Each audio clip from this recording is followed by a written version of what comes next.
llegando el resto de la gente, que siempre tarda, nos tomamos 10 minutos que la gente empieza a entrar. Todo el mundo pidiendo la dirección por acá. Bueno, primera medida, si estamos grabando, quiero agradecer a los estudiantes de la EAF, materia postproducción, carrera técnico superior en imagen fotográfica, con la profe María Laura Vázquez, con Tita, que es una compañera artista, ¿no? Sí. Feminista, luchona, que está también presente vino con sus estudiantes, que tienen clase ahora, vino a escuchar tu charla. Así que buenísimo, espero que también estén mis estudiantes, ahora me voy a fijar, sin ser muy policía, que no es lo mío. Saben que estamos con quién estamos, ¿no? Estamos con Andrea Yunta hoy, que es una referenta para nosotros absoluta, desde todos los puntos de vista, desde las prácticas curatoriales, desde las prácticas educativas, desde las prácticas políticas. Es una de las nuestras, nosotros la sentimos absolutamente de las nuestras, y que tengo que reconocer su generosidad siempre de acompañar el Para Todes Tode, ¿no? Sus posteos, que son totalmente generosos, porque saben lo que significa señalar algo en estos campos tan competitivos y tan individualistas y tan terribles a veces, tan caníbales, ¿no? de los campos profesionales, o tan burdianos, tan de lucha, de hábitos y de juegos, para decirlo finamente. Entonces, en este marco, tener el apoyo de Andrea, que vino a la inauguración del Para Todes Tode, por ejemplo, del CCK, que vino a recorrer la muestra, ya estaba de viaje, volvió al otro día, vino a recorrer la muestra del Centro Cultural Conti. Tengo que reconocer que ella y Nelly Richard vinieron a recorrerla, y eso para mí es un acto de amor para todos ustedes, que la mayoría de ustedes están en esa muestra. Entonces, tenerla Andrea hoy, que la vamos a entrevistar por dos razones poderosísimas, ¿no? Porque es la curadora de lo que va a ser la primera Bienal online que vamos a poder disfrutar online, que es la Bienal de Mercosur, y también porque sacó un libro que nos hace muy bien a todos, nos da mucha herramienta a todos, y se trata de nutrirnos, se trata de seguir territorializando el deseo, de seguir construyendo territorios comunes. Así que por esos dos motivos, aparte de que si quisiéramos revisar toda su trayectoria, todo su recorrido como curadora, como armadora de grandes bases de datos sobre el arte latinoamericano, como gestora también de fondos y de estrategias para apoyar el arte latinoamericano, el arte argentino. Con eso solo ya podríamos estar una semana hablando de Andrea. Pero bueno, vamos a circunscribirnos a trabajar sobre eso, la metodología siempre es la misma, ustedes hablan por el chat, levantamos las preguntas con las chiques. Por ahora veo que no hay ningún ataque ni ninguna cosa extraña que aparezca de nadie, así que estamos re tranquilites. Me fijo en el chat por las dudas que haya algo. Hola a todos, felices, hay mucha felicidad, estamos en 84, están entrando, hay gente de todo el país, como siempre, hay gente nueva que nunca vino, bienvenida a toda la gente que es la primera vez que se conecta. Esta es la sexta semana de charlas diarias, sostenidas con todas las ganas entre todos nosotros. Está el chat. Gladys Silva dice que lindo tenerla, Andrea. Está el chat para que ustedes se expresen, con el cual Florcita hace los chatcines, ya saben, y después esto va a parar a la web de Sitio Ledor, ¿no? Estos videos donde hay cosas realmente que son perlas, ¿sí? Bueno, entonces voy a arrancar, vamos a trabajar primero, no me acuerdo qué orden te di, creo que primero íbamos a hablar de la Bienal, ¿sí? ¿Querés decir algo? Preguntan si se va a subir el link. ¿De la Bienal? Sí, por supuesto, sí. No, de lo que charlemos hoy. Sí, se va a subir el video, estamos grabando a Sitio Ledor. No, porque acá en el chat preguntaban eso. Sí, perfecto. Hay gente de todo el país, Andrea, impresionante. Bueno, como les dije, Andrea está curando una bienal que es muy interesante, ya desde su título, desde su consigna, desde su lema. Es interesante y toca bordes que estamos debatiendo mucho. Así que yo tengo la bienal online, Andrea, para que hablemos del planteo, si querés. Arranquemos por ahí. Voy a compartirla. Cuando Cami me permita compartir pantalla, voy a compartirla. Grande, querida, que está acá. Vamos a... Acá lo tenemos. Yo estaba escuchando los testimonios, estaba fascinada con los testimonios. La oportunidad que da esto de tenerlo online, de poder visitarlo, ¿no? Es esto que nos da la pandemia, la posibilidad de, ¿cómo se dice esto? De democratizar también, porque quizás no podríamos viajar por trabajo, por dinero, por cuestiones, pero la pandemia nos da la posibilidad de estar, ¿sí? De movida te quiero preguntar, ¿qué es esto de femeninos? ¿Qué es femenino? Es una palabra compleja para el feminismo y para las prácticas. Sí.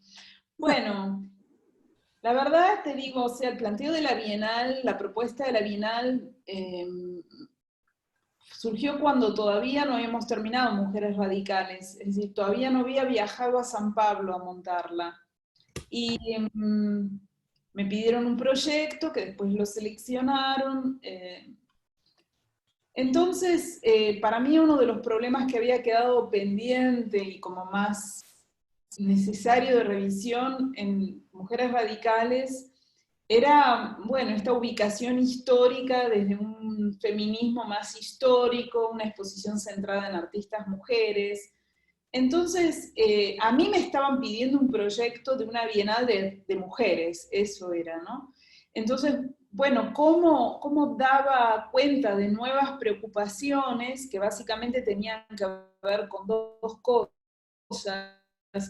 Una, el descalce de los esencialismos, de un arte femenino o de mujeres, no feminista, que sería otra cuestión. Por un lado era ese descalce, y por el otro lado, un problema que para mí resultaba ya casi vergonzoso, que era el hecho de que nosotros estábamos curando una exposición en la que la cultura afro-latinoamericana no tenía representación dentro de esas artistas que seleccionábamos, artistas mujeres, y no porque nosotras no nos hubiésemos preocupado, sino porque sencillamente el mundo del arte, que esa fue la conclusión más fuerte, el mundo del arte, hay que decirlo con claridad, es blanco, racista, es patriarcal y es clasista. Es decir, en términos predominantes, los artistas que tienen un reconocimiento también pertenecen a determinados sectores culturales. Hay excepciones, como también hay excepciones. Sobre todo recientemente, y las artistas afro-latinoamericanas en particular están, sobre todo en Brasil, teniendo mucha más visibilidad a partir de políticas curatoriales e institucionales llevadas adelante por algunas personas, ¿no? Pero en términos generales no es así. Es decir, estos son síntomas de una transformación que todavía no se operó. Entonces, esa era mi preocupación. Bueno, ¿cómo descalzarse de los esencialismos, aunque no es necesariamente el objetivo más cumplido, porque yo sigo pensando que tenemos que enfocar nuestra energía a dar visibilidad a mujeres artistas porque siguen siendo minorías y siguen teniendo falta de espacio. Pero en la Bienal hay artistas hetero, varones, hay otras sensibilidades e identidades que tienen lugar, aun cuando nosotros en la Bienal también no queremos proporcionar estadísticas, ¿no? Porque justamente proporcionar estadísticas es diferenciar, y digamos, es una tarea del que entra al sitio de la Bienal meterse en la obra de cada artista y sacar sus propias conclusiones. Entonces, femenino es un adjetivo masculino, o sea, es lo femenino, y era como un insight dentro de esa palabra, y ese, bueno, es poner entre paréntesis, ¿no? No es una cosa, son muchas, Y visualidades, acciones y afectos, bueno, eran como palabras claves, que yo creo que con el tema de la pandemia tomó prioridad la palabra afectos, ¿no? Me parece que tomó una prioridad, pero esa era un poco la intervención. Todo título es arbitrario, en definitiva, y nunca va a dar cuenta. Pero decime por qué sería incómoda la palabra femeninos, que Kenan. Porque hay todo un debate, ¿no? La S como que saca el debate hacia otro lado, entiendo, y yo lo entiendo también porque revisando el texto de Nelly Richard, masculino-femenino, ¿no? El artículo de Nelly Richard, hay como muchas cosas que se van iluminando,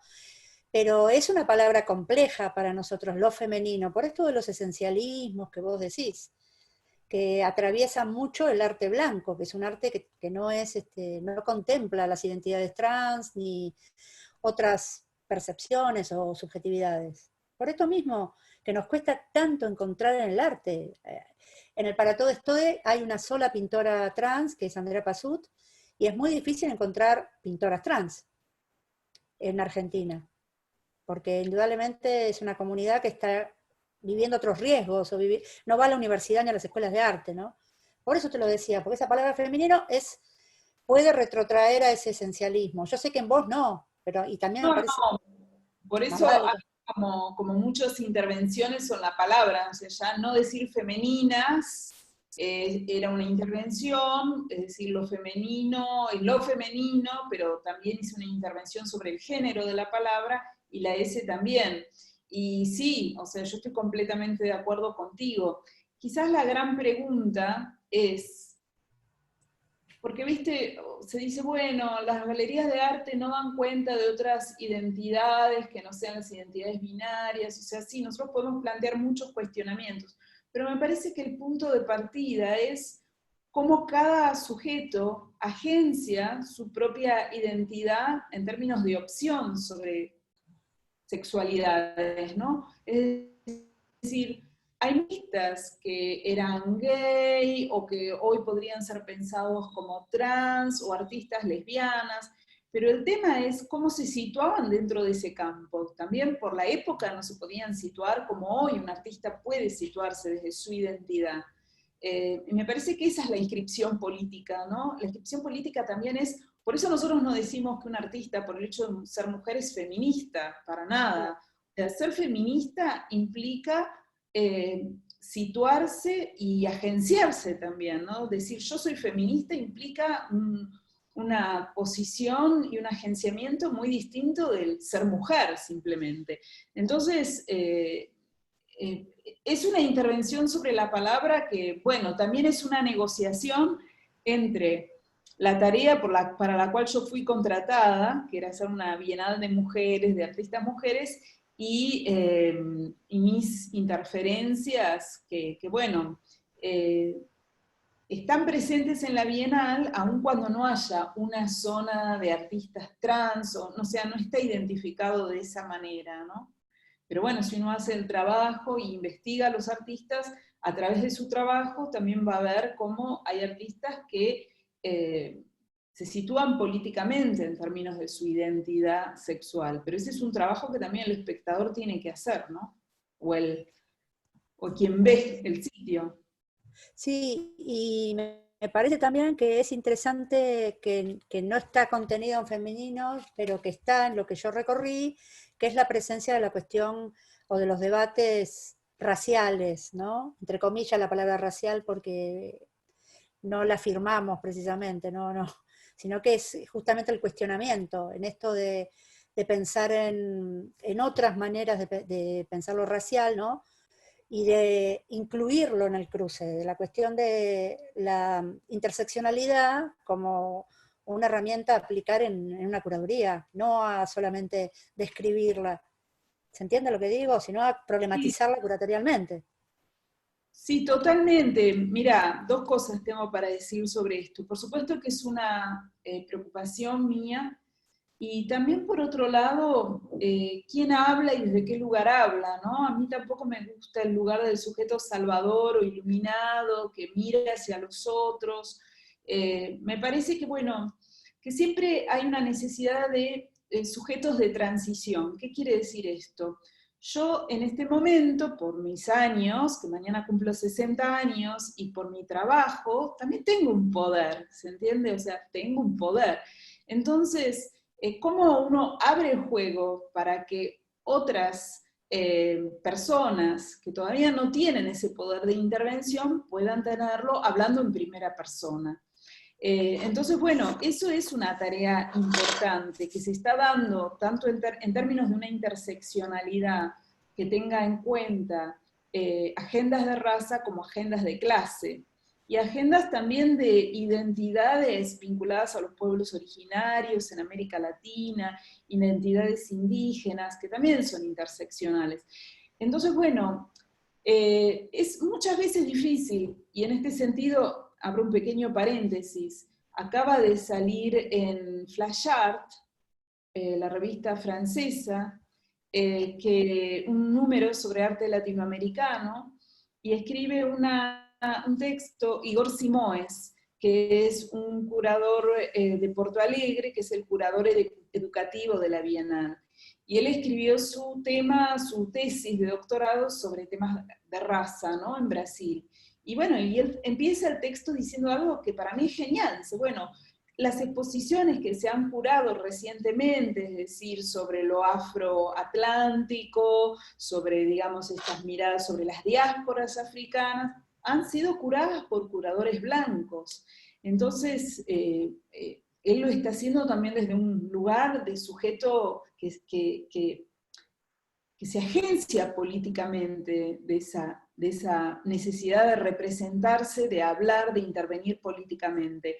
Lo que pasa es que muchas veces el medio artístico no se abre porque es un medio excluyente, que da voz a pocos. Es decir, son pocos los que pueden hablar realmente y ser escuchados y tener un poder de intervención en ese medio. Entonces, bueno, ¿cómo abrimos ese juego?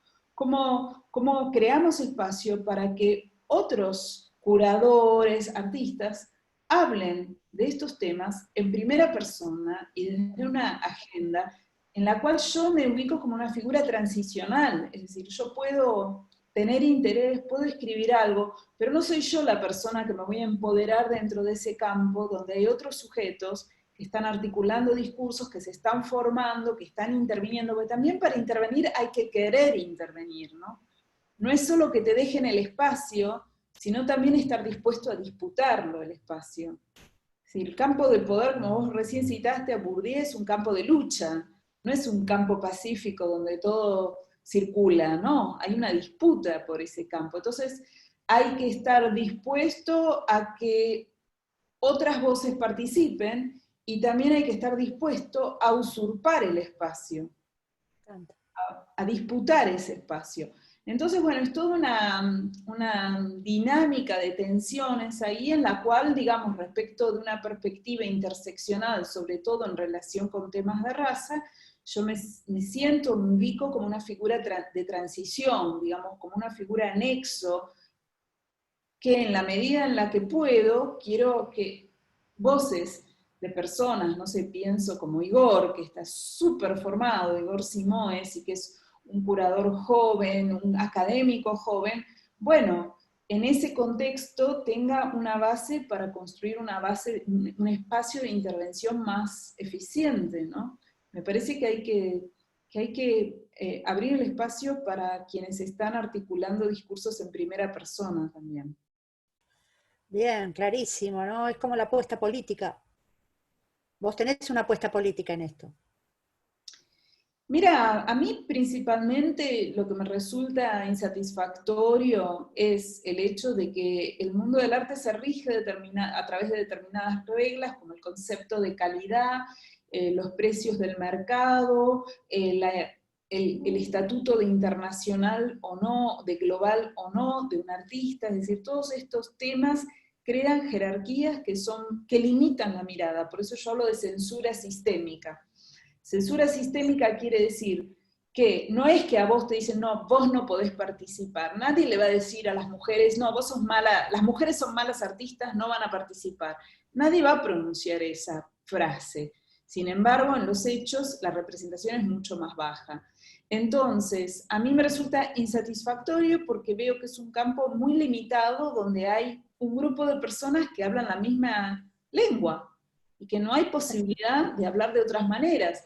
Y también en relación con el arte, porque para mí muchas veces imágenes o obras que son secundarias me produce una cantidad de preguntas, resultan motores para investigar temas nuevos, y que en términos de alguien que tiene interés por el conocimiento, me parece que siempre es importante conocer más y no conocer menos.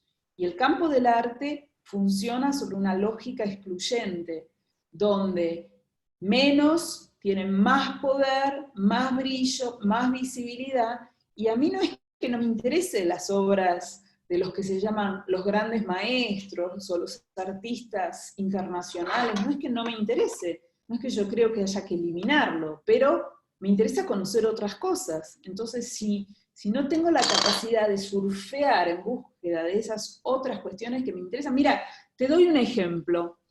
Ayer nos mandaron unas transparencias de unas fotografías de la década del 80 del siglo XIX, cuando llegan los restos de Sarmiento a Buenos Aires.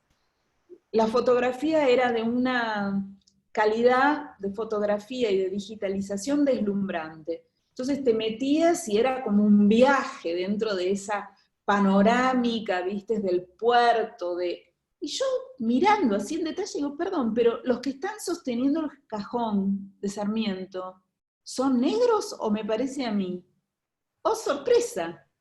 Claro, la persona que estaba trabajando con ese material no lo había visto, pero no lo viste porque vos también tenés que buscar lo que querés, lo que te falta, lo que decís. Es decir, tu ojo amplía el espectro en la medida en que vos tenés otras inquietudes, que no son las que te dicen que tenés que tener nada más. No es que vos tenés que tener ciertas inquietudes, vas a ver ciertas cosas, pero si vos tenés otras, vas a ver otras en la misma obra, en la misma imagen. Entonces, bueno, a mí me fascina eso, no quiero imponérselo a nadie, pero el deseo de conocer y la pasión por conocer más es un proceso que me encanta. Me gustaría tener 5 vidas más para conocer muchas más cosas, ¿no? Hermoso, hermoso, muy bueno, muy interesante también esto del punto de vista crea el objeto, ¿no? Donde uno se para, va a ver esto o aquello. Y bueno, esta es la página de la Bienal, ¿no? Que estamos viendo, que va a estar online. ¿Cómo fue el proceso de pensar algo que era pensado en lo físico, de traducirlo a otra posibilidad que aparte entiendo que para vos es inédita, pensar algo que tiene que funcionar online? Bueno, primero tengo que decir que es muy difícil que nadie en un momento como el que vivimos pueda decir que tiene un plan certero. En segundo lugar, que fue un proyecto que surgió entre la duda, la emergencia y la urgencia. ¿Cuál sería la duda? Bueno, la duda de qué podía resultar de algo online cuando la experiencia física de la obra en el espacio es fundamental para mí. O sea, para mí el proceso de montaje de una bienal es tan interesante como todo el proyecto previo. Yo soy una persona que adoro estar en el espacio de montaje, lo pueden decir los montajistas, porque yo además estoy, si está 5 milímetros más arriba o más abajo, es decir, me gusta todo en el montaje. Entonces, esa pérdida es, por supuesto, parte de las dudas, ¿no? ¿Cuál es la artificialidad de lo que yo estoy proponiendo respecto de lo que es la experiencia en la que inicialmente pensé? La urgencia es porque había que pensar rápido, es decir, no había demasiado tiempo, y la urgencia también era porque, como todos sabemos, todos estos proyectos se marcan dentro de las reglas del capitalismo que cruzan completamente la articulación de los equipos, sobre todo cuando son equipos ad hoc, ¿no? En relación con una bienal que tiene patrocinios y no que dependen de las articulaciones de empleo de un Estado o de un museo, que son más estables. Entonces también, bueno, como yo dejaba, o sea, si yo me retiraba, ese es también un poco el problema de la curaduría, ¿no? No es simplemente estar ahí levantando la copita en el día de la inauguración, también es hacerse cargo de lo que uno hizo. A mí me pasó con la exposición, la retrospectiva de León Ferrari. Es decir, yo perfectamente podría, al día siguiente que inauguró, tomarme un barco a Montevideo e irme, ¿no? Y bueno, y después está como cada uno entiende, para mí, bueno, hay que hacerse cargo. Entonces yo me tenía también que hacer cargo de un proceso que había llegado hasta ese momento y del cual dependía un equipo que tenía una mayor o menor continuidad en el tiempo, en términos de supervivencia y de trabajo. O sea, no es solamente hablar de lo bonito que es el arte, también uno está a cargo de un equipo y es responsable en todo sentido, de muchas cosas, no de todo, pero de muchas cosas. Así que en esa trama de dudas, de urgencia, de emergencia, porque también estaba la emergencia, había artistas que estaban en Porto Alegre y que yo no había visibilizado que tenían que salir porque se estaban cerrando las fronteras. Eran proyectos site-specific. Y en ese sentido, Fabiana López, que es otra de las curadoras del equipo, eran artistas que ella había propuesto, o sea que tenía esa visibilidad, y bueno, ella advirtió, hay que sacarla del país, y también artistas que iban a viajar, ¿no? Y que estaban por tomar un avión, y todavía no era claro, estaba en el proceso de cerrarse las fronteras. Así que también hubo que en esa emergencia tomar decisiones, y de mi parte mediar entre la mirada de distintas partes de esa escena, y dirigirla hacia las autoridades de la Bienal para que, bueno, decir, hay que hacerse cargo de esto ahora, ¿no? Es decir, esa emergencia también. Entonces no quiero, por ese motivo, tampoco, que el hecho de que la Bienal esté online en este momento, en un 80%, hay cosas que todavía se están subiendo, pueda ser interpretado de ninguna manera desde un discurso exitista. Entiendo, Es decir, está bien. es Creo que se una cosa. entiende, que se ve, ¿no? En lo que estamos planteando, en lo que estás planteando se ve, y se ve también en este recorrido que es bastante como, digamos, no es una bienal donde una lea certezas o cosas así definitivas y cerradas, sino más bien, hasta inclusive los testimonios, eh, sino más bien una cosa que está fluyendo, como si se estuviera haciendo incluso. Hay como cierta cosa de proceso, ¿no? En cómo está, que me parece que también tiene que ver con este día a día de la contingencia de la pandemia, que no terminamos de saber qué puede pasar. Sí, bueno, lo que pasó básicamente también es que en el equipo curatorial, bueno, una de las curadoras estaba con muchos problemas personales, urgencias previas a la emergencia, otra curadora se vio, bueno, completamente sobrepasada y llena de dudas frente a la situación y distintas posiciones, ¿no? Como, bueno, mi posición era pensar, no se hace esto, se hace otro y reemplaza, no, pero sí también la responsabilidad frente a una dinámica que si yo me desaparecía, o sea, eso ya tiene que ver con cómo cada uno se sitúa, ¿no? Entonces, una semana después de que dijimos que la apertura se suspendía, yo sentía que, bueno, alguien tenía que dar la cara frente a todo esto, ¿no? Entonces mandé una carta muy personal, escrita por mí, a todas las artistas, todes les artistas, y un poco, digamos, sin un plan, una carta para decir, espero que estén bien, es un momento de encontrarnos, de, bueno, de elaborar lazos afectivos, bueno, un poco una cosa más subjetiva y afectiva. Y a partir de quienes me contestaban, ahí fue que dijimos, yo pensé que, bueno, sería bonito que manden un... Eran tan lindas las respuestas que dije, bueno, sería bonito que manden una pequeña filmación. Lo hablamos con Carolina Golder, esto. Que mande una pequeña filmación para estar en contacto y contar dónde están, bueno, y contar qué es lo que iban a presentar. Y así se fueron generando esos pequeños films, que son los testimonios o depoimentos, ¿no? Que están Claro, en el Zócalo y que se fueron subiendo a Facebook. Y sí. bueno, como todo, ¿viste? Cuando una rueda empieza a rodar, otras personas que quizás no tenían impulso de hacerlo se sintieron eh, se sintieron acogidas y fueron mandando las grabaciones y todavía tenemos varias para subir. Entonces, bueno, se fue creando esa red que todavía no sabemos, ahora estamos en reuniones curatoriales, hoy tuvimos la segunda, para, bueno, pensar, como muchos de los proyectos que estaban dentro de la Bienal, qué rumbo van a tener. Digamos, ya sabemos que la Bienal lo que iba a hacer el 16 de abril no lo va a hacer, porque también tiene una lógica de presupuestos cerrados, de dinero que se gastó que no se recupera, de redireccionamiento de fondos que daban instituciones del Estado que han tenido que ser puestos en función de la salud pública y la alimentación. Entonces, yo no puedo decir a un fondo público, no, dame la plata para la Bienal y no se la des en bolsas de comida, ¿no? O en recursos para la urgencia sanitaria. Entonces, bueno, estamos en ese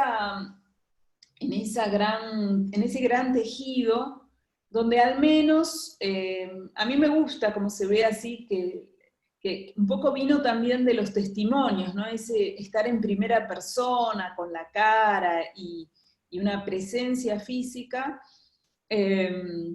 y a partir de las fotos es como que, bueno, entras a la obra, y ahora la propuesta es básicamente articular el programa educativo, que es muy importante en esta Bienal, tiene una larga trayectoria en términos educativos, entonces ofrecer recorridos dentro de la Bienal, fundamentalmente para las escuelas primarias, secundarias y la universidad. Y es increíble porque el salto de las visitas, cuando se produce ese link con la trama educativa, salta, no sé, de 300 visitas a 5.500 en 2 minutos, ¿no?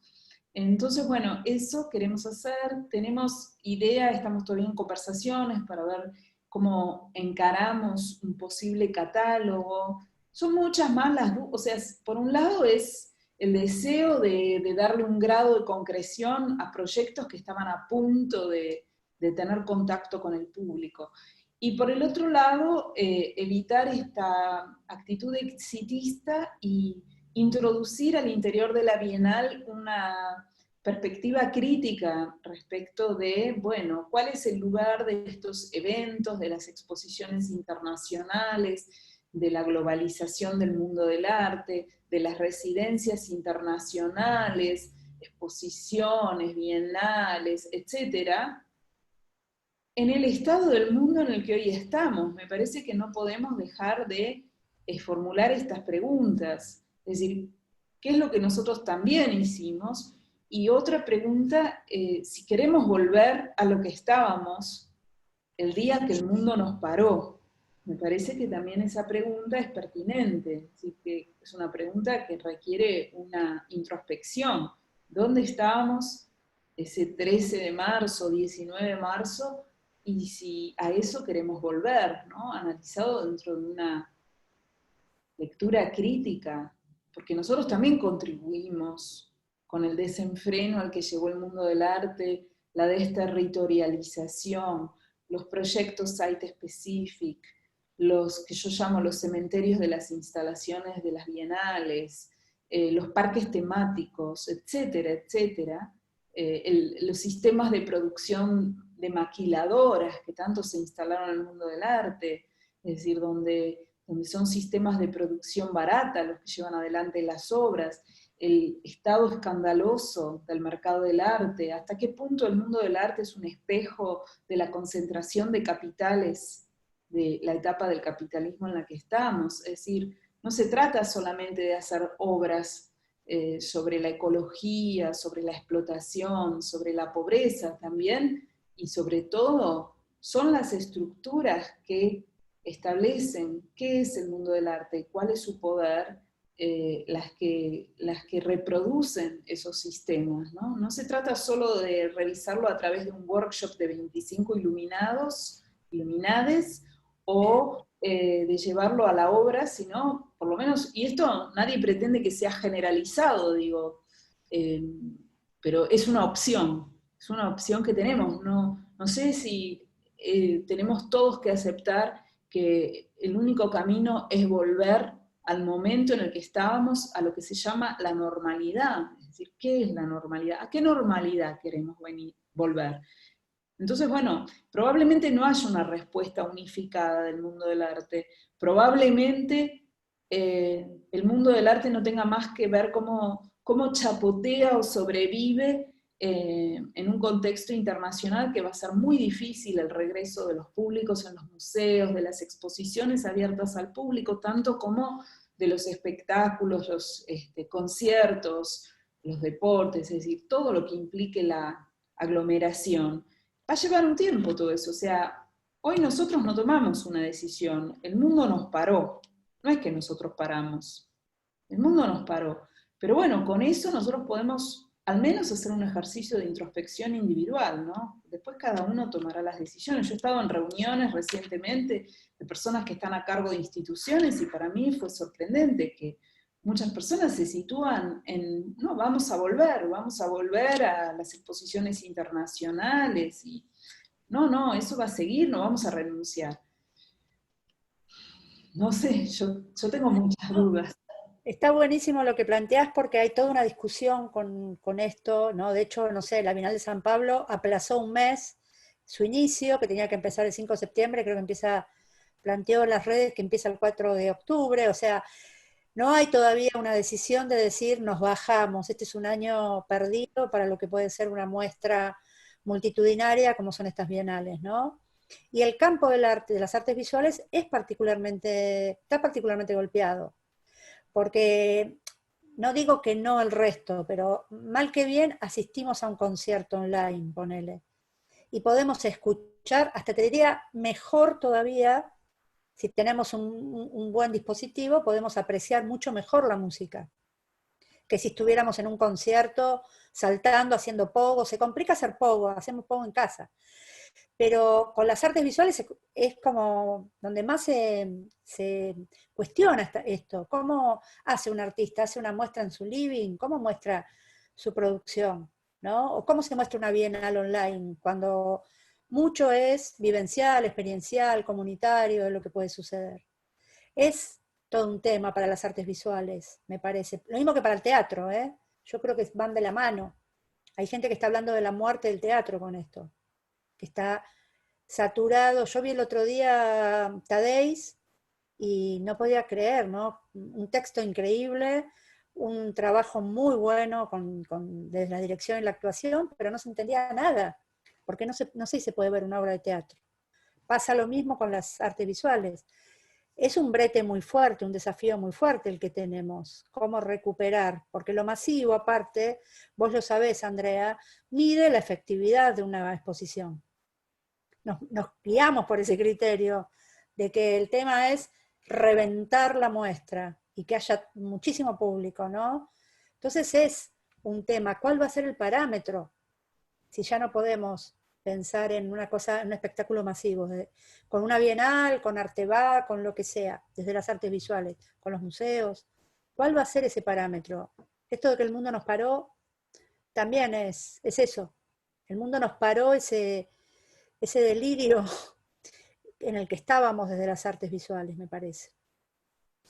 Sí, bueno, obviamente, vos sabés que los presupuestos de las exposiciones, digamos, no las que se hacen con los recursos del Estado y con una territorialidad alcanzable, pero cuando vos tenés que mover un Manet de un museo francés a traerlo a América Latina, eso implica, por una obra, poner en movimiento una maquinaria que es impresionante y de recursos, digamos, el transporte, los seguros, toda el preparado de la obra, los courier que tienen que viajar con la obra.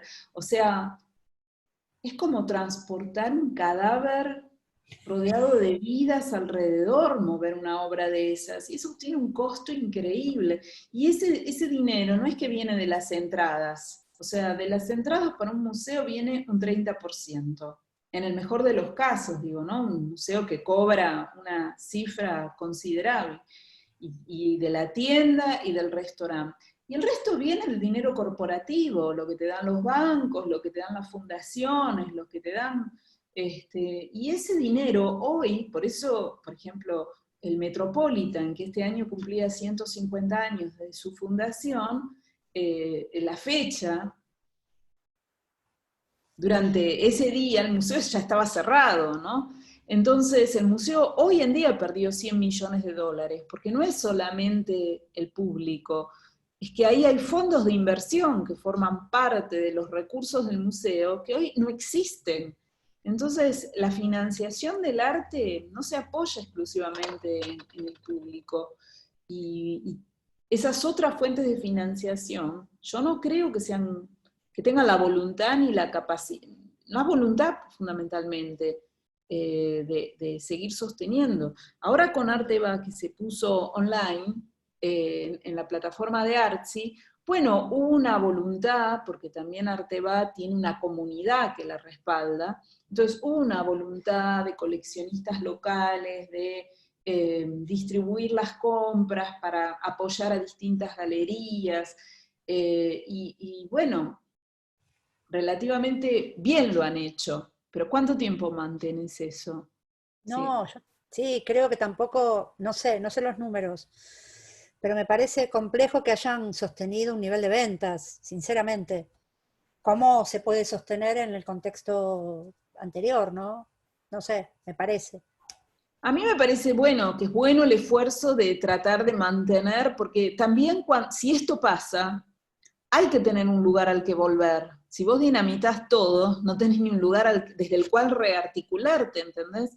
O Sí. sea, un poco cuando hablábamos al principio, ¿no? Como uno se sitúa responsablemente frente a un estado de situación en la cual, bueno, uno se puede retirar por completo, uno puede dinamitar lo que estaba, o uno puede decir, bueno, veamos cómo recuperamos una zona de sentido desde una perspectiva crítica para que también cuando podamos rearticularnos, haya un lugar desde el cual rearticularte, porque si vos no lo tenés, es decir, es muy difícil, muy Eh, difícil. sí, al mismo tiempo yo veo que esto fue una gran oportunidad para la organización eh, colectiva y territorializante de otros colectivos que aparecieron, ¿no? Nosotros armamos Cama Redonda, que por primera vez nos reunimos un montón de gestoras y artistas de todo el país, y estamos, ahí Mané Guantay de Tucumán te comenta esto de volver a los patrimonios de los museos locales, ¿no?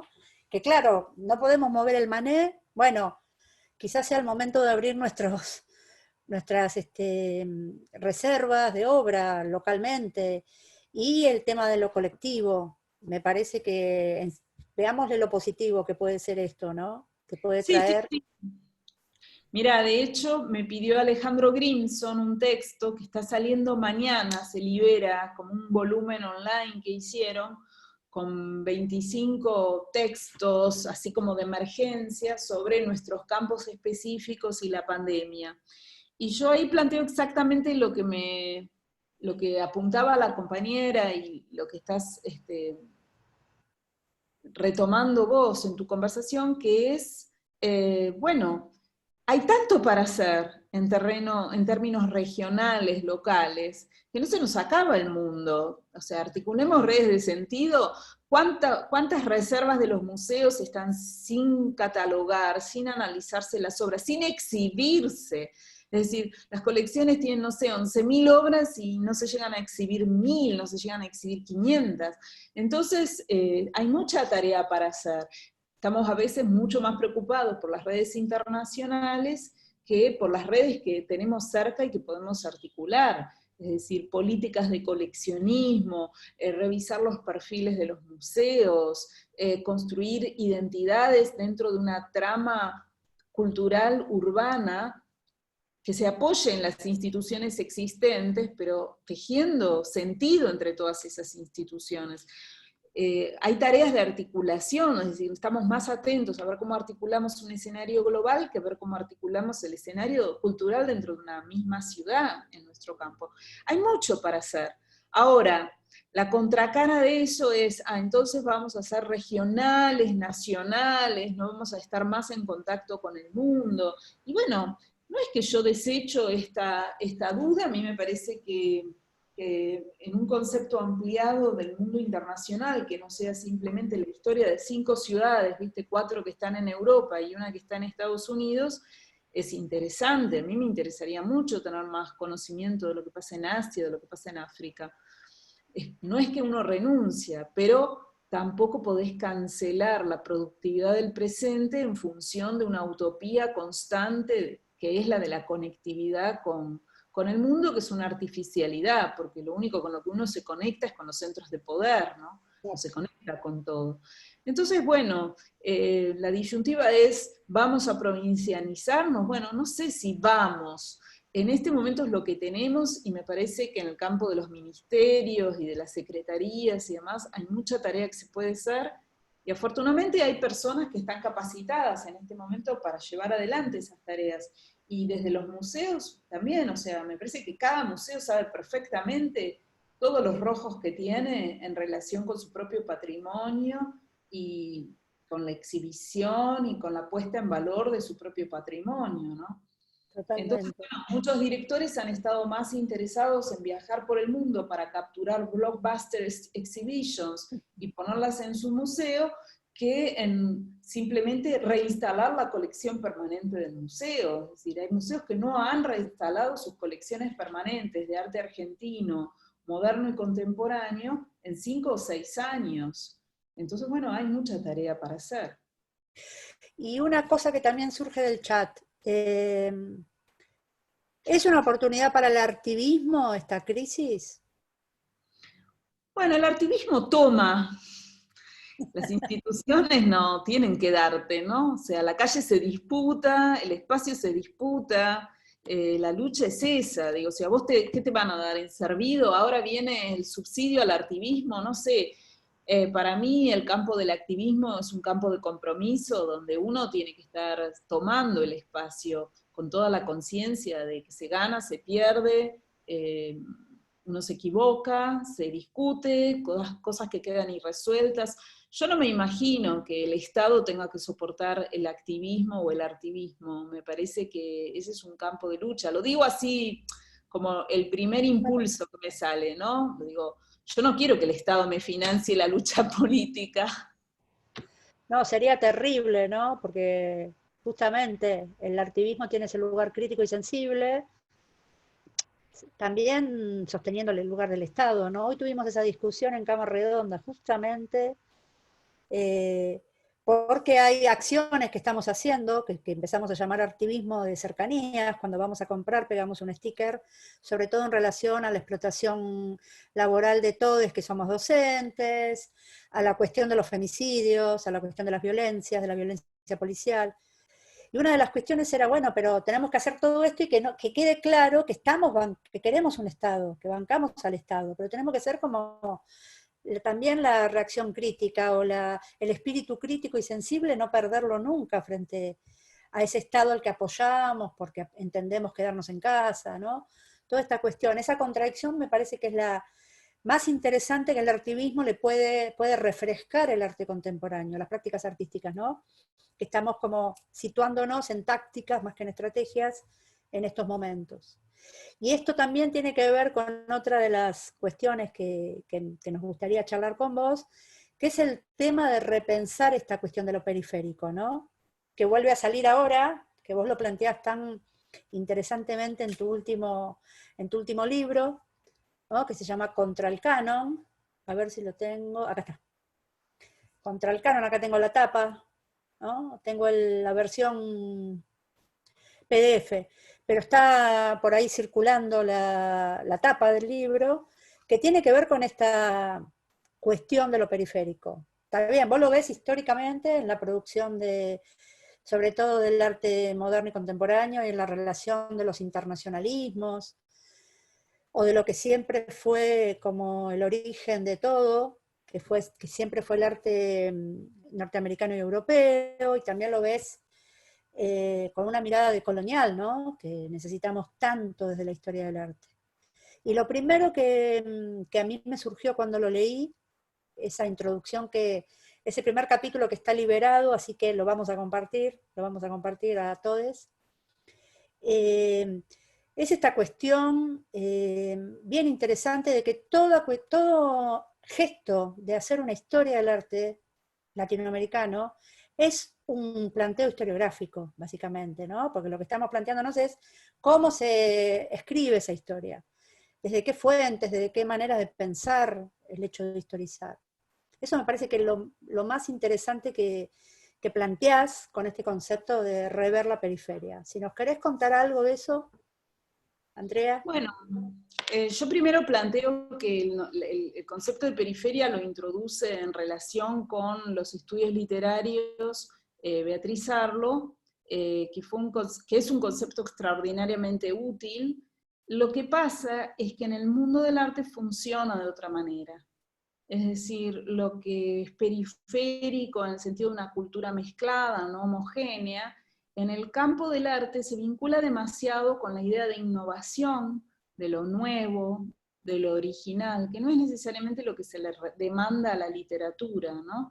El arte está muy ligado a un sistema de la originalidad, el original y la copia, y el mercado, ¿no? Entonces, esa idea de que, digamos, el arte periférico, el arte latinoamericano es periférico y de productivizar esa noción, que me parece que fue súper importante, también deja de lado otras cuestiones que tienen que ver con el hecho de que los artistas que estaban planteando producciones artísticas que nosotros colocamos como periféricas, no se sentían periféricos. Es decir, cuando Torres García llega, para tomar un caso emblemático, llega al Río de la Plata, no viene para fundar una escuela periférica, viene para fundar una nueva escuela de arte. Y bueno, ellos crearon palabras, es decir, crearon palabras para mencionar sus hallazgos o sus propuestas estéticas, y crean con esa idea de que están haciendo un arte de innovación no solo en su escena local, sino en términos del lenguaje internacional. Lo que pasa es que cuando se narra la historia, como dice muy bien, me lo señaló Gonzalo Aguilar, Paulo Herkenhoff, cuando habla de Alicia Clark, dice, no es que no haya estudios de Alicia Clark, que hayan probado que hay cosas que ella planteó antes que lo que estaba planteando el minimalismo en Estados Unidos. El tema es que por más que se publiquen catálogos y artículos, cuando el grupo October escribe su tomo de, no sé, 500 o 600 páginas sobre el arte de un siglo, no entra a lo latinoamericano, o sea, no entienden, porque la historia del arte es una narración, es algo que se escribe. Yo digo, bueno, ¿cuáles son las 100 mejores obras de arte? Bueno, las 100 mejores obras de arte son las del museo que tiene más plata para imprimir tarjetas postales. Esas son las... Yo no sé por qué La noche estrellada de Van Gogh es más importante que otras maravillosas obras de Van Gogh. Y sin embargo, bueno, el Museo de Arte de Nueva York tiene el poder de imprimir las tarjetas, de meter sus reproducciones en el libro, y la gente va al museo como al templo de las mejores obras del mundo. Entonces, bueno, el cuestionamiento al concepto de canon y al concepto de periferia tiene que ver con, bueno, mirar la historia del arte desde otro lugar y asumir que podemos tener otras narrativas que no tienen por qué estar teñidas en un concepto de una idea de un sentimiento de inferioridad. ¿Se entiende? ¿Por qué? Porque muchos de estos artistas no trabajan desde ese lugar. Trabajaron como innovadores absolutos. Entonces, bueno, nuestros discursos que han hecho, decir, no, se copió de esto, se copió de lo otro y después le agregó un poquitito más que hace la diferencia. La verdad es que muchas veces, y sobre todo en el arte de posguerra, porque también es una construcción histórica, yo no estoy diciendo que los artistas argentinos o latinoamericanos no viajaron a París, que no había una idea, digamos, de arte moderno que ellos iban a conocer y del que iban a aprender, si se quiere. Pero después de la guerra es un corte histórico, y ahora están surgiendo muchos artículos que comparan la guerra con el momento actual, ¿no? Es decir, esos momentos que funcionan como un hiato, como un corte, de distintas maneras.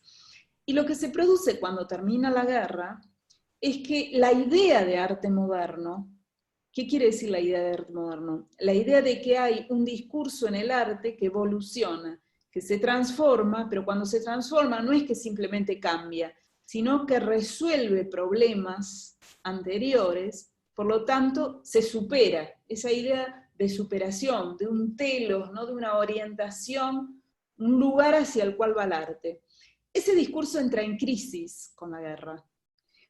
Pero por otra parte, durante la posguerra se había ordenado los movimientos de la historia del arte, las características de esos movimientos, cómo se superaba esa idea.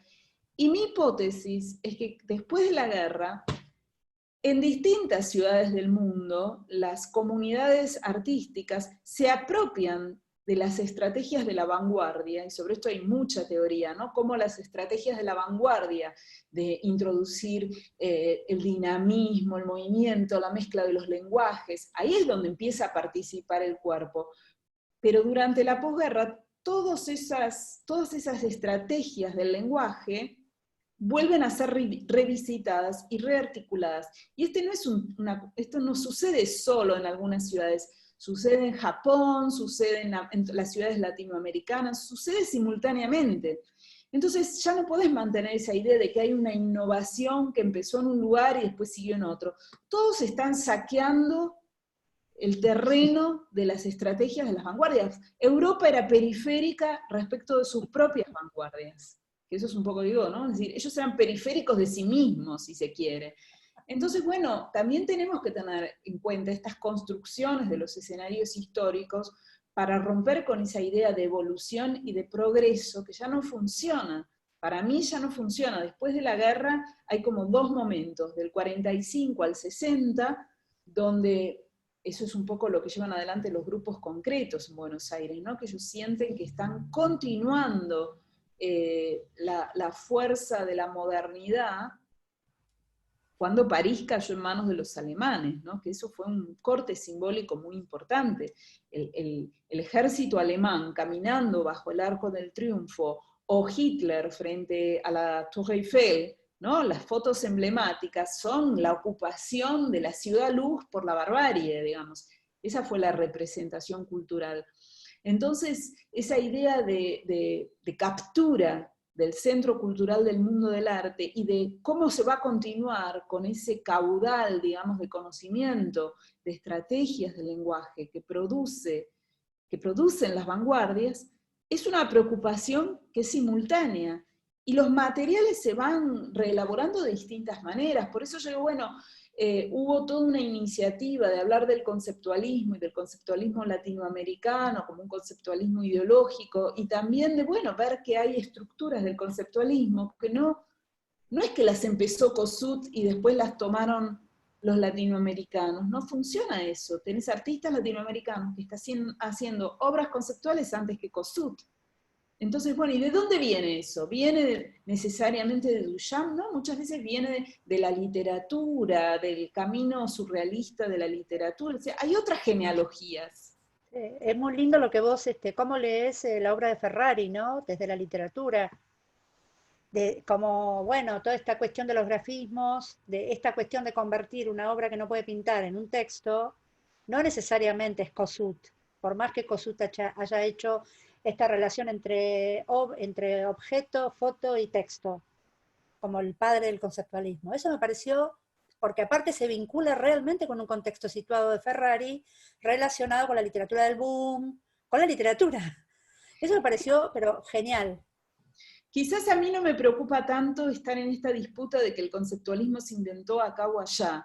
Me interesa, bueno, muy bien, cuando yo estudio el arte de la Escuela de Nueva York y veo el conceptualismo como se formuló, y bueno, acá esa palabra no existía. Y había procedimientos de lenguaje, había otras palabras. Entonces recuperemos las palabras que los propios artistas usaron y no congelemos un montón de producciones para asimilarlas a un modelo evolutivo estructurado desde los centros de poder.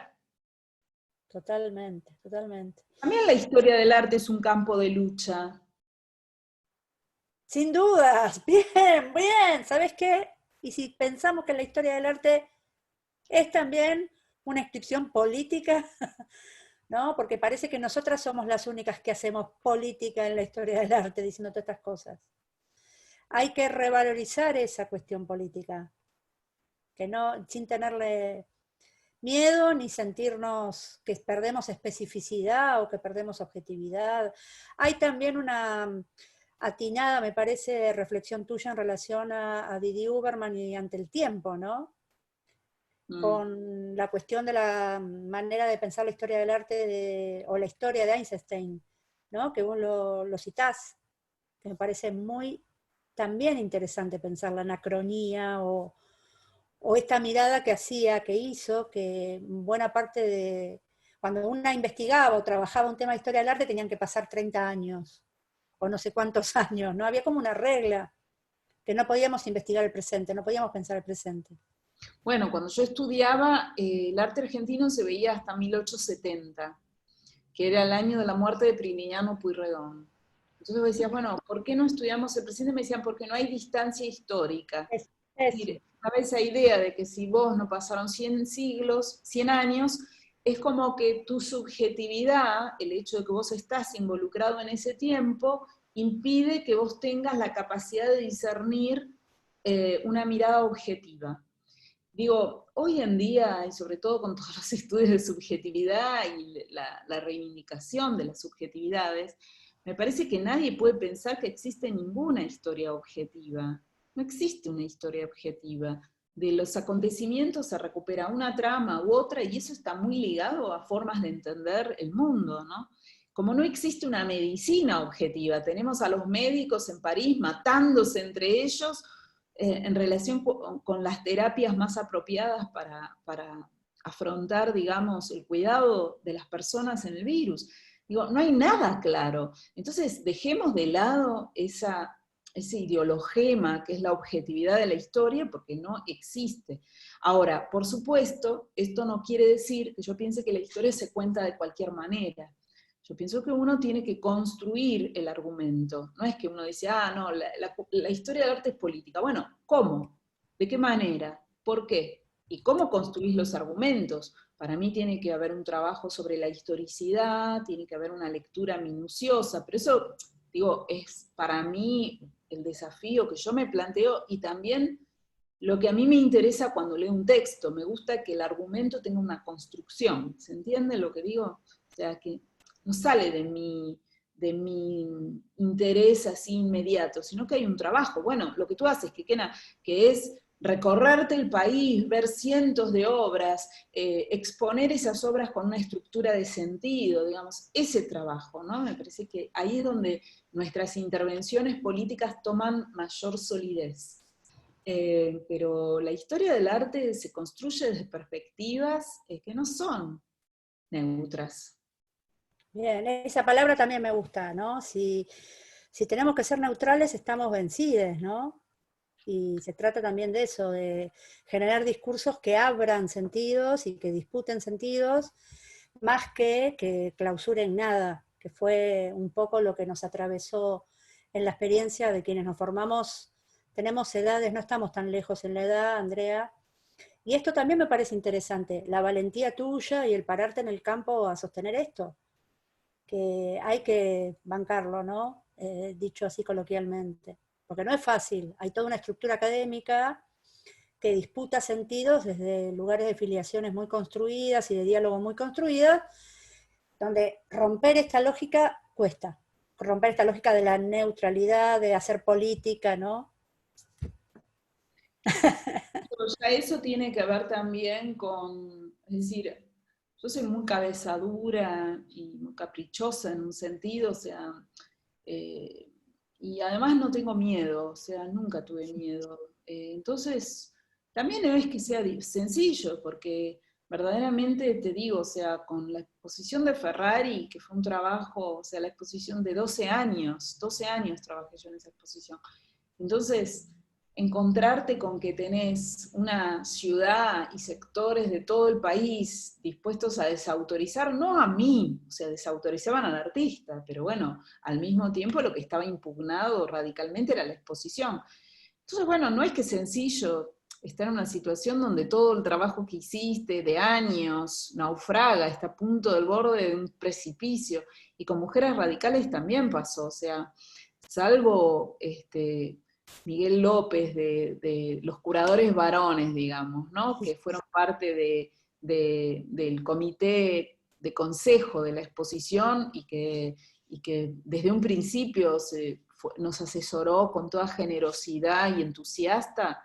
Después, por supuesto, Ivonne Pini, por supuesto, colegas en Brasil, pero en general, digamos, el campo de los grandes curadores, los top 10 super machotes, ¿viste? Hicieron un vacío que no te puedo explicar. Y yo a esa altura ya tenía 27 años de trabajo, entonces también es difícil estar al borde de un precipicio donde, viste, te están erosionando la legitimidad, es como que perdiste la razón, que te convertiste en una infantilista y una tonta, viste. O sea, no es fácil lidiar con eso, porque verdaderamente es como que tus colegas que hacen al campo de poder de esa zona te están diciendo te volviste una tarada. Así estábamos nosotras con Cecilia. De golpe nos habíamos convertido en unas locas o unas taradas, unas tontas, ¿viste? Entonces, bueno, es difícil, no es que es sencillo eso. Pero bueno, yo soy tan cabezadura que a veces no veo las cosas negativas, o sea, digo, bueno, y además soy taurina, ¿viste? Los taurinos avanzamos así como Totalmente. empujamos las paredes, ¿no? Pero no es Y sencillo, y tampoco es que yo lo predico. Me parece que, bueno, hay distintas maneras. Me parece que esto tiene que ver con el deseo, con las convicciones, con si a uno prefiere estar sentado en la mesa del poder, o bueno, estar sentado y también poder correrse de esa mesa, ¿no? Es decir, y poder mirar. Es muy importante conservar la autonomía crítica. Para mí es fundamental. Es decir, mi trabajo está pagado primero por una institución de la investigación, que jamás me va a imponer nada, como es el CONICET, que es una institución plural de evaluación, podrá tener miles de críticas, pero uno no puede decir que hay una persona manejando eso. Y por el otro lado, bueno, las financiaciones coyunturales, que a veces pensarán, bueno, ¿qué hago con esta persona? ¿Viste? Pero bueno, también lo quieren. Entonces, bueno, uno tiene que operar sobre ese campo de poder, no para ser servil, sino también desde la confianza en que tenemos que lo que se puede decir en el campo del arte no necesariamente se puede decir en otros campos. Esa es la autonomía del arte. Ferrari puede poner a sus santos en una sartén, pero como no sé, pensando una artista mujer, no sé, pienso, por ejemplo, en Elvia Romero, ella puede usar su cuerpo en ese extremo, digamos, son lugares en los que hay una autonomía, ¿no? Eso no quiere decir que en otros campos se puede hacer de la misma manera. Ese es el campo de posibilidad del arte, me parece. Y si uno como curador o como historiador no articula su pensamiento en forma autónoma, es decir, por más que alguien te pague, por más que tengas un ministerio detrás, por más que tengas una institución del Estado, vos conservás tu autonomía para situarte críticamente, no hacia esas instituciones como enemigos, sino en la lógica de la cultura, donde las cosas no son homogéneas. Si vos no tenés esa capacidad, digamos, de no ser servil, sino distanciarte críticamente, bueno, renunciás a lo que para mí es el campo más preciado de la intervención cultural, que es generar un espacio de pensamiento que no se rige ni por el Estado, ni por los capitales, ni por el mercado. Siempre tiene una zona de autonomía. No sé si se entiende lo que digo, ¿no? Es decir, a mí me paga el Estado, pero yo no escribo a favor del Estado. me encanta y lo comparto plenamente. Como a vos estás poniendo la obra en el ministerio, pero bueno, no quiere decir que vos estás recibiendo el menú y vos vas a cantar loas, ¿no? Y eso es constructivo, no es destructivo, eso es lo que quiero decir también, ¿no? Sí, sí, sí. Es nuestra relación con las instituciones, ¿no? También tenemos que tener, como una práctica activista, relacionarnos con las instituciones, ¿no?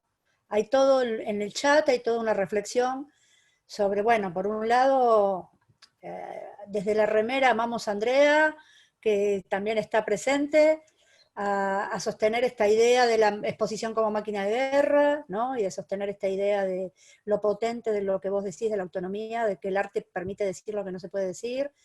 Qué buena la charla. Queremos, Soledad Abar dice algo que también está muy bueno, así queremos los artistas que nos paguen y sostener nuestra autonomía. Mané dice hackear el sistema. María Laura Vázquez dice el Estado somos todes. Bueno, Eso está muy bien, estoy completamente de acuerdo, ¿no? Nunca hay que perder la distancia de que nosotros somos el Estado, no estamos para el Estado. Esa perspectiva. Por eso es que tengo dudas de que, es decir, bueno, ¿cómo se articula el activismo en relación con el Estado? Bueno, quizás sí, no lo sé, o sea, no lo tengo tan claro. Siempre me da un poco de duda porque el activismo, es decir, el activismo no necesariamente necesita recursos. Vos sabés que las banderas se pintan sobre las sábanas, se pintan sobre repasadores y se pintan en una tarde tomando mate, escuchando música o tomando cerveza. Entonces también tienen que ver con la práctica de lo común, del tiempo compartido, de lo gratuito, o sea, también tiene un poco que ver con eso. Entonces por eso no es que tenga una posición tan clara, pero tengo ciertas dudas, ¿no? No no, lo está sé. bien. Nos parece súper interesantes esas dudas también, porque nadie creo que tenga nada resuelto, que es también un poco el punto de partida de las cuarencharlas, ¿no? Que nadie, que venimos acá y nos vamos con más preguntas y eso es lo que nos hace no salir inmunes de todo esto que atravesamos juntos, ¿no? Acá hay también una cuestión, te digo, quizás esto se enmarca en lo que estamos debatiendo, que es la precarización y la situación de emergencia de muchos espacios culturales que están. Y bueno, es tremendo porque obviamente frente a una emergencia sanitaria y alimentaria como la que estamos viviendo, es decir, parece que uno no puede ni pronunciar la frase de que la cultura es también parte de la supervivencia. Es como que se nos han cerrado los espacios para decir esto, ¿no? La situación es trágica, pero la situación no está planteada por esta situación actual. Mi contacto con las artistas, que digamos, yo desde mi trabajo, ¿cómo tengo contacto con los artistas, con los hacedores? Bueno, a través del trabajo de archivo, de la reconstrucción de vidas que ya fueron, o trayectorias que ya fueron, o artistas instalados, o artistas individuales que estoy trabajando. Pero el hecho de estar haciendo, digamos, vida con una comunidad de artistas, me confrontó con esta realidad inexplicable, que es de qué viven los artistas, de qué viven, yo no lo sé, porque de golpe, viste, además mi compañero es artista, mi pareja anterior era artista, se hacen subastas en las que los artistas donan su obra para campañas con fines humanitarios de distinto tipo. Muy bien, pero un artista puede siempre estar donando. ¿Quién le dona a los artistas? Se hacen premios financiados por bancos, donde los artistas pagan hasta el transporte, o sea, los artistas terminan pagando para estar ahí. Sí. O sea, los artistas no sé de qué viven, es una sociedad donde existe un montón de corporaciones que financian premios, que financian certámenes, donde los artistas son, y eso también tiene que ver con que los artistas no pueden articular un frente, porque es un sistema que apela a la individualidad. Entonces vos podés tener 1000 artistas que dicen, yo no participo, si no me pagan un canon, cada vez que una fundación va a exponer una obra mía, pero vos tenés 100 que van a hacerlo, que tienen Claro. otros recursos. Entonces es muy difícil la organización de los artistas. Pero la verdad es que es un gran enigma de qué viven los artistas. Es una discusión enorme esa, y creo que el activismo lo atraviesa también, porque hay muchas, así como no sabemos de qué viven los artistas, que viven mayormente de la docencia, ¿no? Y que habría que repensar también la docencia de las artes plásticas o visuales en relación a esto, sino también cómo se sostienen un montón de activismos y de artes más relacionados con las comunidades, de prácticas artísticas comunitarias, que en este momento están al borde, ¿no? El jueves vamos a tener a Gabriela Lack, que es una referenta y una artista increíble, una editora, y artista para mí 100%, que ya 2 veces está, en 12 muestras que yo curé, está ella, que tomó su espacio, tomó su teatro, que es uno de los teatros más grandes de Córdoba, más importante de Córdoba, se instaló en su teatro porque no sabe qué hacer para que no cerrarlo. Entonces hay esta cuestión de que el activismo me parece que necesita recursos, que necesita disputar recursos, Bueno, ¿no? muy interesante lo que dice María Laura Vázquez, ahora estoy leyendo el foro y estoy de acuerdo, que los artistas no necesitan para pintar las banderas, entiendo eso, lo necesitan para vivir. Bueno, eso es algo que el Estado no tiene en cuenta. El Fondo Nacional de las Artes da dinero para proyectos específicos. Todas las estrategias federales son por aplicación, como los fondos de mecenazgo, bueno, ni hablemos del absurdo en la forma en la que se manejan esos fondos, ¿no? Es increíble.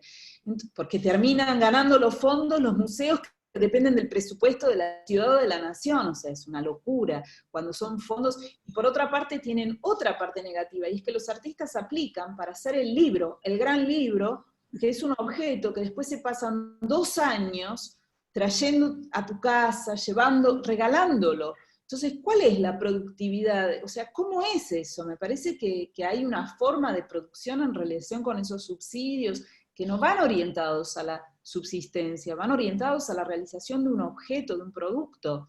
En ese sentido, quizás yo planteaba la duda entre el artivismo y la Está bien. financiación. ¿Se No, no, entiende?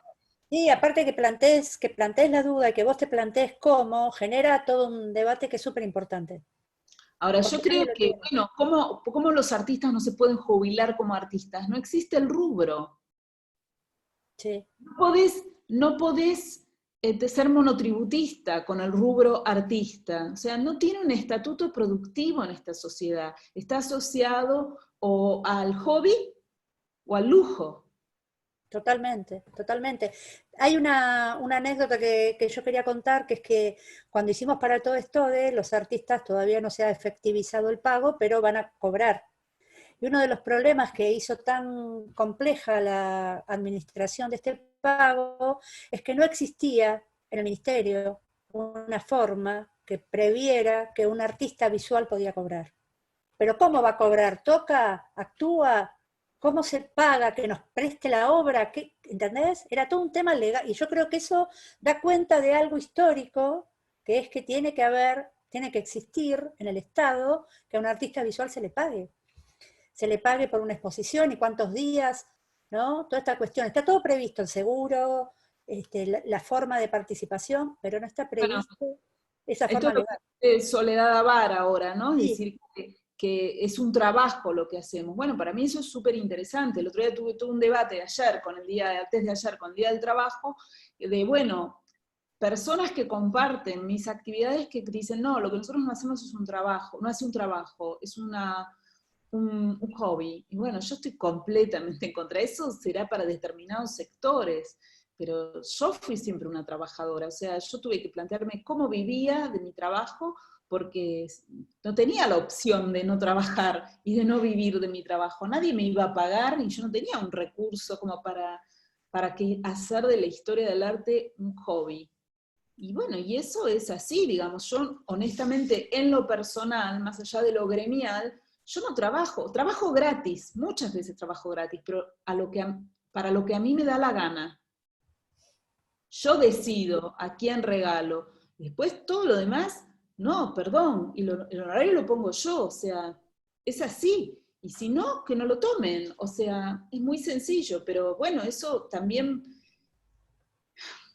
yo la verdad es que esta lucha la di desde un principio, no es que ahora porque, bueno, tengo un lugar, no, desde el principio, y muchas veces fracasé, es decir, proyectos en los que disputé el honorario no me los dieron, perdí. Bueno, también hay que estar preparado, pero si vos no llevas adelante una lucha con la reivindicación de que lo que haces es un trabajo y no lo planteas en estos términos, decir, bueno, nadie te va a creer eso, o sea, es muy difícil. Yo también no quiero plantear esto en términos individuales, porque también hay personalidades, ¿entendés? También hay personalidades, qué sé yo. Yo soy una persona que, bueno, me siento y ya está, ¿entendés? No me movés de ahí. Y no todas las personas. Entonces también se necesita lo gremial, lo colectivo. tiene que haber una articulación de todas esas cosas. Y es muy difícil en el campo de la cultura, de culturas que no pasan por la administración cultural. Es decir, nosotros trabajamos en general solos en nuestras casas, en nuestros estudios. No es que, viste, vos necesitas a los iluminadores, y que está todo eso relacionado. Claro. Acá a los iluminadores le paga el museo y no tiene nada que ver con el artista. Claro. Bien, bueno, hay gente ahí que está comentando de hacer un gremio, sindicato, colegio, ¿no? Ojalá.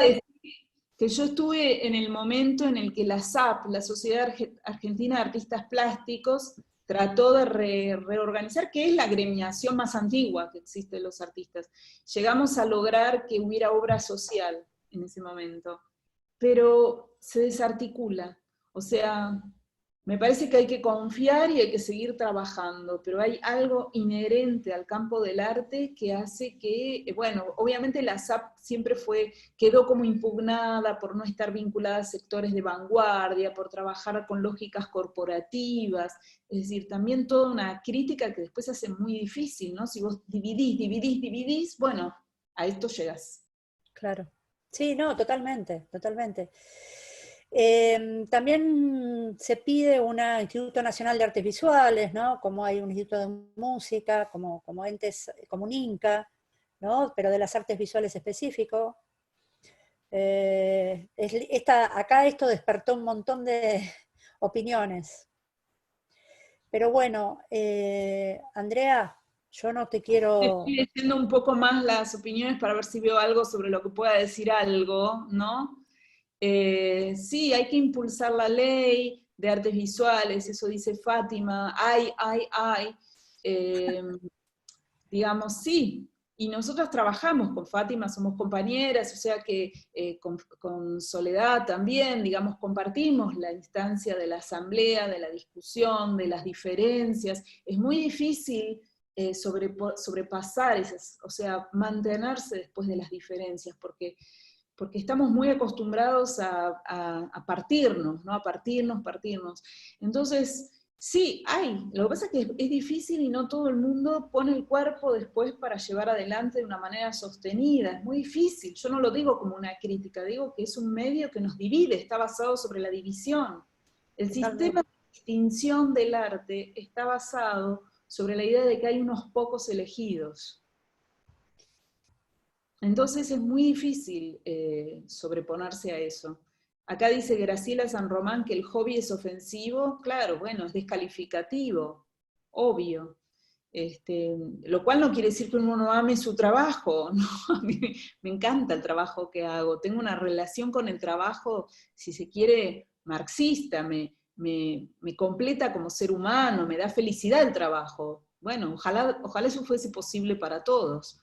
Pero claro, obviamente cuando dices es un hobby, quiere decir que tenés a alguien que te financia, que es tu familia, tu fortuna personal, y lo haces en los tiempos libres, ¿no? Estamos trabajando en este campo, dedicamos 10, 12 horas por día a esto. Bueno, ves, los músicos están agrupados, antes de SADEI que era distinto, bueno, también tenemos que aprender de otras áreas de la cultura. Ahora, habría que preguntarse, ¿por qué la música logra agremiarse y no las artes visuales? Yo no tengo la respuesta. Porque digo, si los conciertos mueven masas, los museos también están moviendo masas. Entonces, ¿por qué? ¿Por qué la ciudad de Buenos Aires puede tener sus museos llenos de gente y pensar que no le tienen que pagar a los artistas para que puedan vivir y seguir haciendo su arte? No lo sé. Bien. Abra también como asociación de artistas, que es cierto, la asociación de artistas, no me acuerdo qué es lo que significan la Artes sigla. visuales. Bueno, está, pero no todos entran a formar parte de una agrupación, también empiezan estas lógicas de identificación que tienen que ver con que nosotros también nos pensamos desde la excepcionalidad, no como gremio, sino desde la individualidad. Entonces se arma una asociación y entonces no, porque estos son esto, no, vamos a hacer la nuestra. Bueno, obviamente así no se va a llegar nunca a organizar el campo de las... Lo que tiene que haber es un paro general de artistas por un año, ¿viste? Que nadie se presente a nada, que no tengan que administrar. pero siempre va a haber otros, o sea, no se logra realmente parar un concierto. ¿Cómo parás un concierto? Bueno, eso tiene un efecto. Parás el Colón, tiene un efecto. Pero bueno, si vos parás el Museo Nacional de Bellas Artes, no sé si eso tiene un efecto. Yo he estado en paros, no protagonizados por mí, pero sí por tener cerca a quienes llevan el paro adelante, no producen, es como un paro de científicos. ¿A quién le importa que hagan un paro los científicos? A nadie. Nosotros no tenemos fuerza, podemos ocupar la escena pública, podemos desplegar banderas, pero si los científicos no trabajan, a la sociedad no le importa. Entonces también son campos específicos donde las medidas gremiales, la posibilidad, digamos, de crear una conciencia social se ve limitada, ¿no? En sus herramientas, en sus instrumentos. Bien, bien. Bueno, qué riqueza, ¿no? El día de hoy. Andrea, te vamos a dejar ya tranqui, descansar. Muchísimas gracias por todo lo que nos dijiste. Gracias a Ahora, todos ustedes. Bueno, algunos los conozco, a otros no, pero bueno, voy a hacer un pasaje. Vi que había ahí algunos comentarios, no todos los pude si leer, pero querés contestar, contestá. Yo porque no te sí quiero... fui contestando algunas cosas eh, que, bueno, traen a Juan Carlos Romero, obviamente. Los cineastas están agremiados, no se reduce a la cultura visual. Bueno, está bien, sí.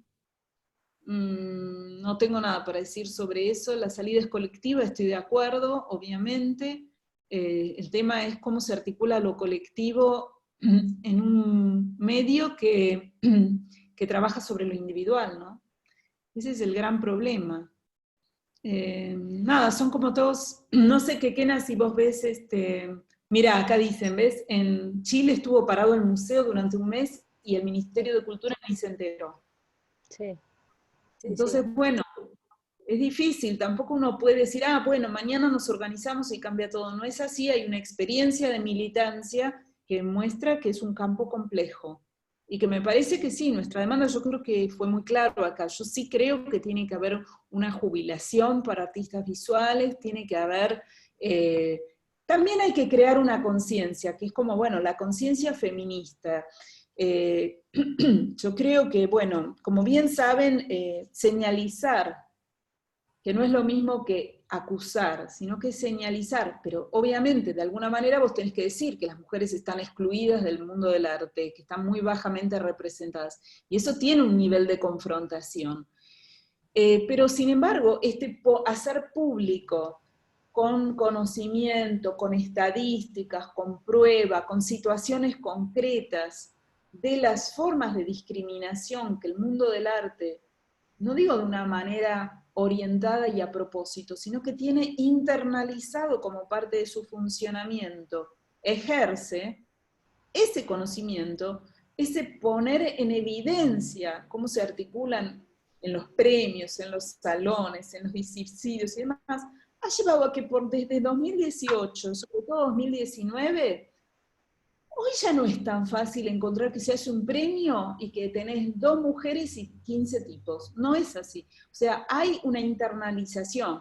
Y en este sentido, como dijo el otro día Rita Segato, me encantó, porque ella dice, bueno, ella es muy contraria al punitivismo, que estoy completamente de acuerdo, no creo que la solución sea escrachar, la solución no sea simplemente confrontar, o menos acusar o mandar preso, ¿no? Ella decía, bueno, persuadir y disuadir. Claro, bueno, para persuadir vos tenés que crear un conocimiento que demuestre esto. Y para disuadir tenés que crear esa conciencia de que perdemos, no ganamos, cuando funcionamos en un mundo del arte que excluye. Y esas prácticas, digamos, que se mueven entre el poner en evidencia, hacer público, ir trabajando en la creación de una nueva conciencia, aunque las instituciones no te lo reconozcan, se han ido transformando esas prácticas de representación. Entonces, se han logrado algunas cosas. Hay que persistir. Yo creo que el movimiento feminista de conquista, digamos, de lucha, va a ser el momento realmente encontrar el lugar que buscábamos, es cuando los propios artistas varones digan, yo no participo en un premio donde hay 15 varones y 3 mujeres. Yo no participo. Me parece que ese es el verdadero momento feminista de nuestros compañeros, ¿no? Las instituciones, bueno, a veces lo incorporan en el reglamento, y yo soy muy partidaria porque creo que el cupo y los reglamentos son estrategias, no objetivos. Nosotros no trabajamos para reglamentos, nosotros trabajamos para transformar la cultura. Pero bueno, son estrategias, son instrumentos, no hay que regalarlos, esos campos de intervención.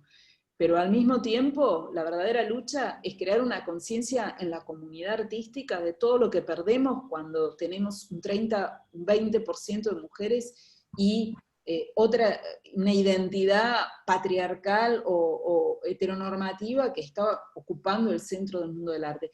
Y creo que en eso se empezó a cambiar, y tenemos que persistir porque si no queda en la coyuntura, ¿no? Hacemos una exposición de mujeres, este año tenemos paridad, y después volvemos a lo mismo. Me parece que hay que tener ahí una atención, ¿no? Bien. Bueno, Andrea, esta semana tenemos una semana fuerte. Mañana tenemos a Licha Bernal y Andy Heath de Chaco. El miércoles tenemos a Virginia González, directora del Museo Histórico Sarmiento. Hoy que hablaste de las fotos de Sarmiento, se lo voy a comentar esto, Virginia. El jueves tenemos a Gabriela Lack desde Córdoba, y el viernes cerramos la semana así tan de pibas superpoderosas con Ana Gallardo, que acaba de mudarse y nos va a abrir las puertas. Así que, como ven, esta es una semana feminista y potente. No sabemos qué va a ser la semana que viene, vamos semana a semana, y felicísimas todes de estar juntas, ¿no? Recuperar esto de la erótica un rato, de la erótica y de la anécdota y de la experiencia, ¿no? Recuperarla, aunque más no sea a través de una pantalla, ¿sí? Déjenme decir la palabra erótica hoy, porque no damos más de este encierro, ¿sí? La gana de vivir. ¿Quieren abrirle el micrófono, chiquis, y hacemos un aplauso para Andrea, que es una capa, una genia? Mañana hago eso. ¡Feliz cumpleaños! Claro. Sin beber es algo que yo puedo. Parece, chiquis, vuelvan a cerrar el micrófono. La técnica tiene cada uno para audio.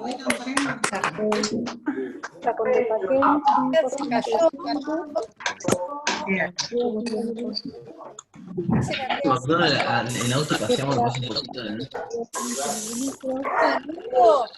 algunas cosas interesantes. Pues Andrea, digamos, gracias. Gracias. Capaz quería decirnos algo y se cayó. Hoy fue un récord, también quiero decir eso. Andrea congregó, llegamos a ser 315 personas, conté yo de repente, o sea, es un récord en la historia de las Cuarencharlas, con lo cual, Andrea, te vamos a volver a llamar en un par de meses, porque le damos largo aliento a esto, y sabé que contás con este espacio para venir a contarnos lo que quieras contarnos, lo que quieras compartir, sugerirnos nombres en relación a estas cuestiones más feministas y más históricas, historiográficas, que vos quieras aportar, otras miradas. Esto está abierto porque sos como de asesor de las Cuarencharlas. Pena por armar estos espacios de escucha, de experiencias. A mí la verdad es que cuando participé el otro día me gusta más escuchar que, viste, intervenir, porque la verdad es que siento que tengo tanto que aprender, que como en la exposición del CCK, ¿no? Es decir, ese naufragar entre una catarata de imágenes y de obras y de articulaciones y de carreras también, ¿no? De tener, qué sé yo, una grosa como Marcia y tener una joven que todavía es estudiante de la Escuela de Bellas Artes, me parece que es toda una experiencia que, bueno, vos haces posible con eso. Yo digo el tsunami que Quena es un tsunami, ella es... así, no es una ola, es un tsunami, y bueno, y una capacidad de trabajo que envidio y admiro. Están preguntando sobre el libro, busquen el PDF, está en ISU. Si buscan Contra el Canon, la introducción está, después están todos los capítulos que son como puestas a prueba de la hipótesis del libro que está planteada en la introducción, ¿no? Pero bueno, es una buena introducción para entender de qué trata el tema. Sí, vamos a compartir en el Drive, cada charla genera un Drive propio, con una Ajá. dirección, donde vamos a compartir ese capítulo, lo que vos me quieras mandar, Andrea, complementario. Yo ya subí al Edor tu texto, algunos textos que saqué de la página, para que pensemos también, reitero, tomémonos el trabajo, me parece muy interesante, de recorrer esta Bienal 12 del Mercosur, en este contexto de pensar lo que propone el equipo de la Bienal, y lo que ustedes quieran agregar. Andrea, lo que quieras agregar a ese Drive está abierto, lo que vos tengas ganas de compartir. Mira, hay un libro que es El arte contemporáneo, que yo lo liberé desde un principio, y creo que ahí están también en gran parte hipótesis vinculadas a una exposición en particular, donde, bueno, fue una exposición hecha en Arteba, donde tuve la libertad absoluta de elegir lo que se me cantara, la verdad que una maravilla, ¿no? Y bueno, me parece que ahí están como algunas de las ideas que ahora tomaron más articulación en este nuevo libro, ¿no? Bien, Y sobre feminismo hay muchos artículos online, casi todo están en otros idiomas quizás, ¿no? En general están en inglés, algunas cosas están en portugués, pero bueno, hay como mucha cosa, no hay nada imprescindible, hay mucho donde uno puede navegar las ideas generales, ¿no? bien, bien. Te piden el texto de Igor, calculo que quieren decir De Igor el Simoes. programa. Igor Sí, Simoes. Bueno, le voy a pedir a Igor que me pase el texto, está en francés, o sea, todo fue traducido al francés. Bueno, le voy a pedir a Igor el texto, yo lo tengo, pero le tengo que pedir permiso a él, ¿no? por supuesto. Y sí, bueno, hay mucho para hacer y es importante también esta cuestión de poder tener un sustento dentro de un trabajo que nos guste, que eso es importante, y poder tener libre la capacidad de intervención, ¿no? Donde uno no le depende, no, si uno dice algo que es incómodo, bueno, puede poner en riesgo todo lo que logró en ese campo. Entonces, bueno, ver cómo se puede lograr ese equilibrio me parece que es una buena estrategia, ¿no? Bien, Bueno, la verdad es que este es un mundo del persistir, ¿viste? Persistir y persistir. totalmente. Hay que ganar por trabajo y por estar, ¿no? Por sostener, política del deseo pura, sostener este deseo. Así Bueno, que Andrea, muchísimas. mañana cumplís años, lo dijiste vos, si no yo no lo hubiera dicho. No, pero está en todas partes. Cumplo 60 años, hagan bien las cuentas que están ahí. Bueno, aguanten las pibas, una vez más. Gracias a todas, y a todos y a todes. Hasta la próxima. Hasta la próxima. Me voy ya. Chau, chau. Vaya, vaya. Gracias, Andrea.